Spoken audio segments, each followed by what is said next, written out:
दिया, 8वें में मारा गया। उसकी पत्नी थी जिसका नाम था उत्तरा। और संयोग देखिए, उस समय उत्तरा गर्भवती थी, उसको गर्भ था, और इसी बीच में अभिमन्यु मारा गया।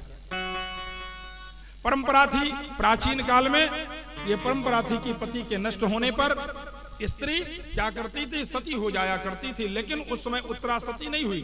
उसके पीछे कारण था। कारण ये था कि गर्भकाल में स्त्रियों को सती होने का अधिकार नहीं था, इसलिए सती नहीं हो पाई उत्तरा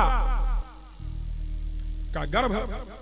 और इसी बीच में अश्वत्थामा पुनः बदला लेने के उद्देश्य से एक दिन आता है, और जब जानता है कि उत्तरा गर्भवती है, तो अचानक अवसर प्राप्त करके और सोचता है कि अब पांडवों से बदला लेने का सबसे उत्तम समय आ गया है, इनके बीज को नष्ट करने का समय आ गया है।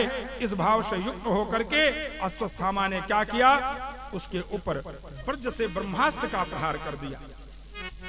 अब तो बड़ी स्थिति खराब हो गई भैया। ब्रह्मास्त्र को आता देख करके लब लब लब लब बिजली की चमकती हुई, गड़गड़ाती हुई, समझ गई उत्तरा अब तो गर्भ नष्ट हो जाएगा, जीवन बचना कठिन है।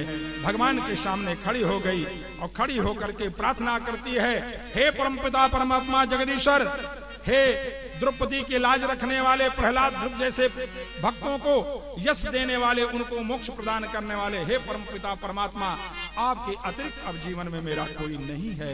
इसलिए भगवान की प्रार्थना करती है, पाहि पाहि महायोगिन देव देव जगतपते, नान्यात्मयं पश्ये यत्र मृत्यु परस्परम।